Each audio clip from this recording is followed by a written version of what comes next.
fantastic day and you're ready for a fun long weekend. I am Natalie Colalilo, founder and CEO of Happy Healthy Women, for those of you who don't know me. And I am joined today by the amazing Nicole Moorey.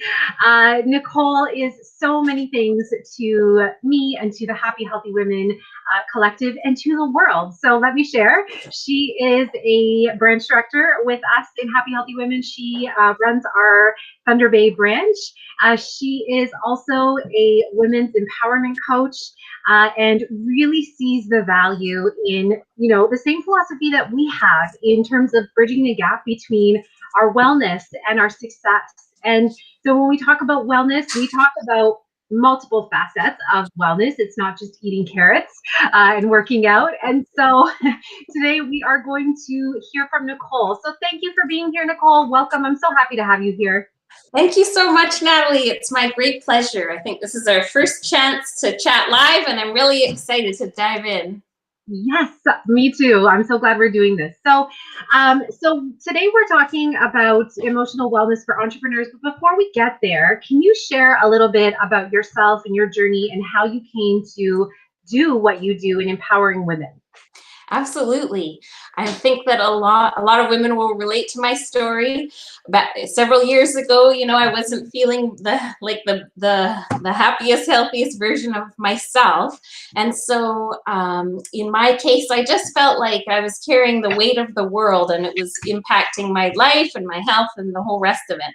And so I stumbled into personal development, really, and dove in more to help myself. But the more I pursued the education, I decided to take the coaching certification, and I realized not only did this help me in my own life, but that I'm totally suited to become a coach. And so now I'm excited that it's my livelihood as well.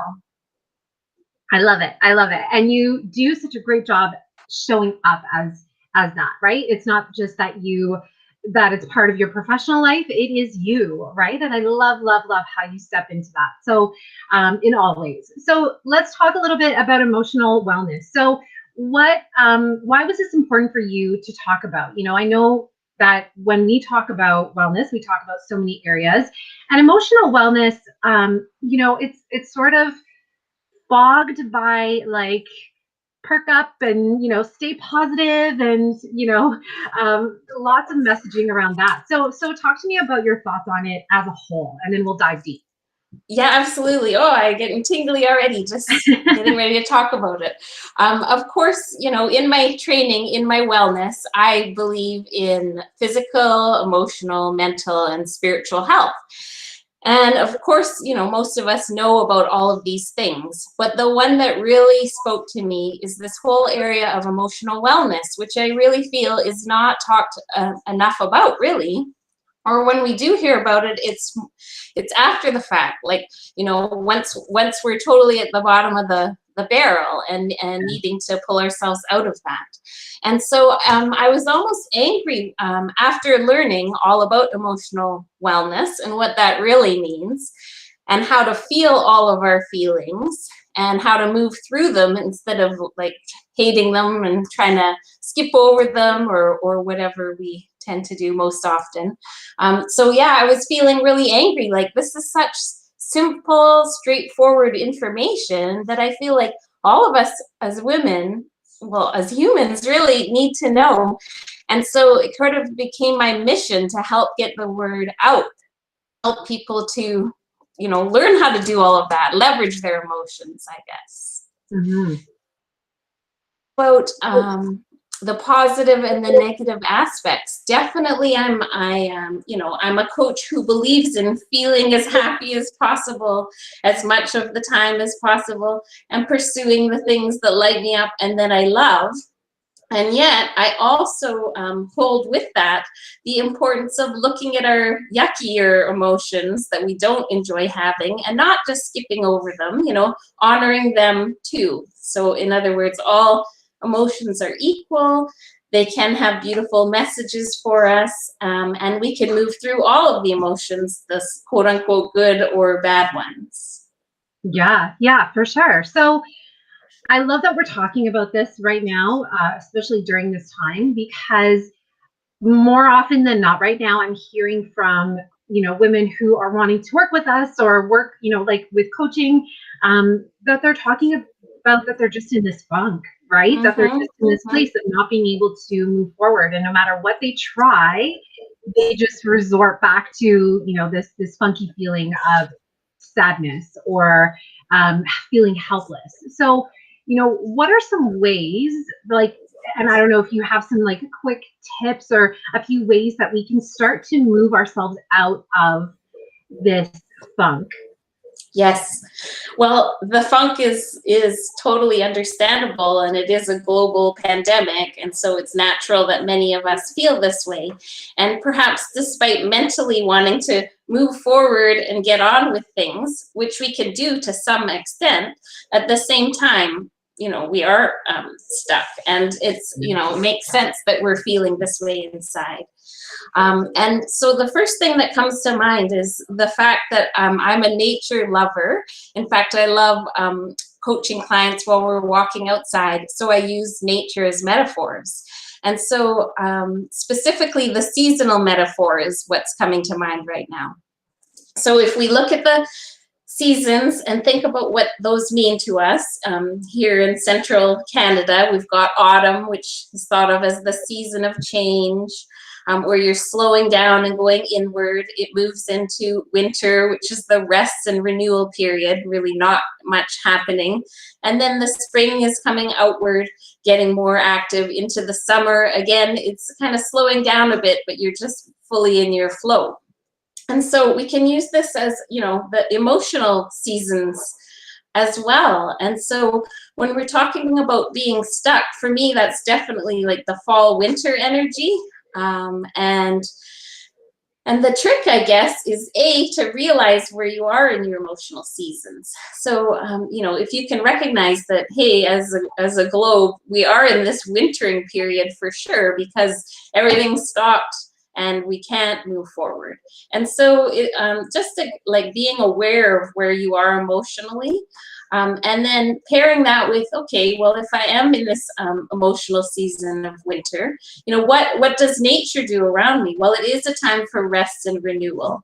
And so maybe, whereas of course, moving forward in my business and doing all the things, maybe what I personally need the most right now is to just have that rest, and the renewal, and that and working through some of the different wintering emotions. I don't want to get too complicated, but the stuckness, like you say, and maybe some of the sorrow of the lost ideas that we thought we were going to come to fruition, and now we're in that middle no woman's land, not really sure how things are going to turn out. So just tending to some of those emotions so that we can move through them. That is beautiful. And I will tell you that is such a source of hope, right? Like that is such a source of, what? Seasons change. There's ebbs Yes. and flows. It's the law of, and I was trying to figure this out the other day too. There are universal laws, right? And one of them is this, right? The law of ebb and flow and seasons changing. And I find so much hope in what you just said, because when there is nothing seemingly happening, there is still so much happening, like beneath the earth, right? And in the atmosphere, and with the winds and the way things are changing, right? So I really love that you said that, because we can think so much more broadly when we think about going with the seasons and going with that flow. Yes? Yes. And to add to that, again, it's like the holding of both. It's the holding of what our emotional season is, which might be the winter, and doing the best we can in that season, and then looking to our literal season, which again for me is spring, and drawing some inspiration, like how can I move forward in small ways, to feel a little bit of that spring energy and some of those higher vibe emotions.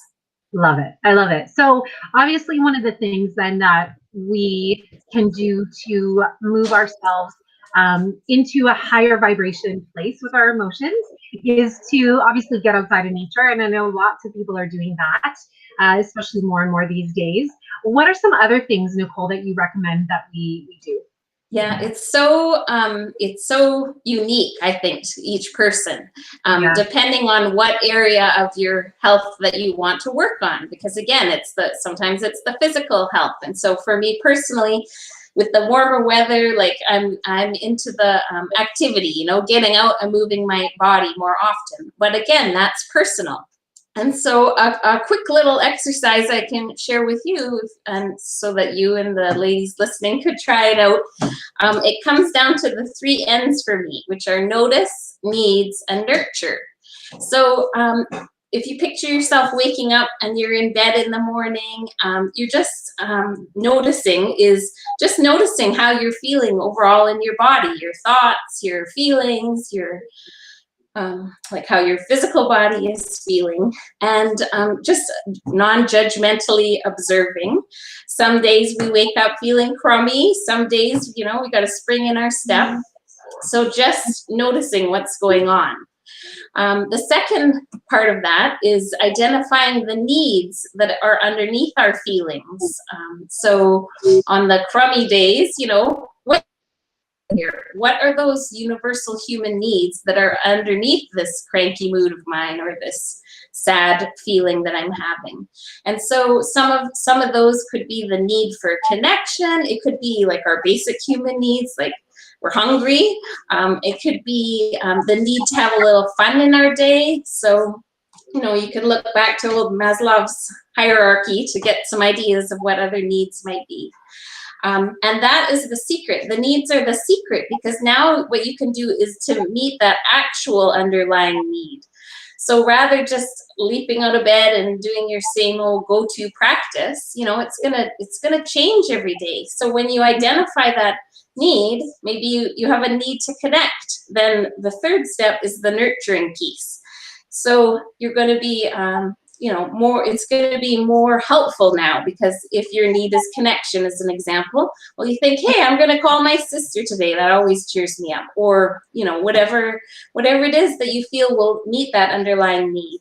And that can be the tiniest action with the biggest bang. And so that's just a super quick way that ladies can, start to develop these new self-care practices. I love it. Notice, nurture, need. It's so easy to remember, and such a simple way to literally have a conversation with ourselves and give ourselves exactly what we're missing in that moment. So thank you for sharing that. I love that. So Nicole, talk to us a little bit about how you work with people. Yes. Well, I feel like I'm a traditional coach in that I'm, it's all about the talking. And like I've already said, I enjoy doing that when we can both be outside, either in person or even by telephone. But that's not necessary. It can be from the comfort of one's own home.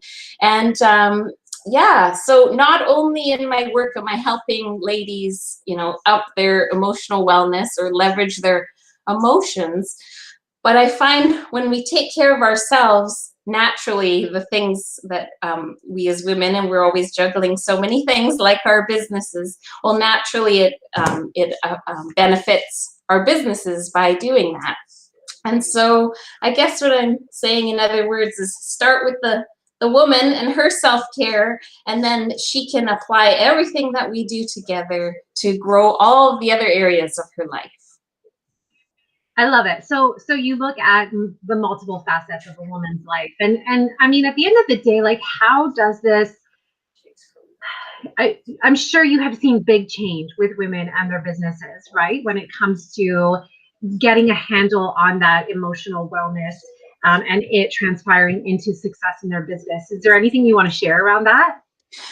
Yes. I just feel that this is sometimes the missing piece. So, we're always thinking about what is our next strategy? What am I going to do about this? But we forget the whole other half, which is just being and dealing with our inner thoughts, emotions, limiting beliefs, feelings. And I feel like that is really the source of the rest of everything. And so sometimes when you're stuck, or you just, needing a boost, getting down to those root issues, is what's really going to launch you forward in whatever it is that you're pursuing in life. Yes, yes, I totally see that. And I can completely see how they're all related, right? Like I once heard someone say, how we do anything is how we do everything. And what I really feel that means is how we are emotionally set to um, you know, handle something is really how that's going to translate into other things.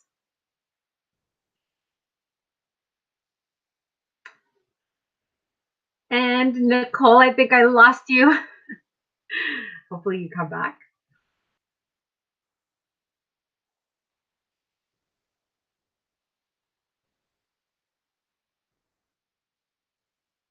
All right, so I think I have lost Nicole. I'm not sure if she can still see me, but she is frozen on my screen. So I do want to share her website. So if anyone is interested in learning more about Nicole and learning more about how she works with people, you can see that here at NicoleMoorey.com. And she, as I said earlier, is also the branch director for our Thunder Bay, Ontario branch. So if you're looking to connect with other women in multiple places, definitely check out our website. But if you want to connect with Nicole and check out her workshops that she's got going on, then you can find them in her branch. So go to hhwglobal.com for that. And also, if anyone is looking to step into their leadership and start to share your knowledge and expertise with our community as a whole, I would love to chat with you. You can find applications for our different opportunities in Happy Healthy Women on our website. So again, that's hhwglobal.com. And for Nicole, it's NicoleMoorey.com. Thank you, everybody, for watching. Take care. Have a fantastic long weekend if you are celebrating, and we will see you very soon. Bye.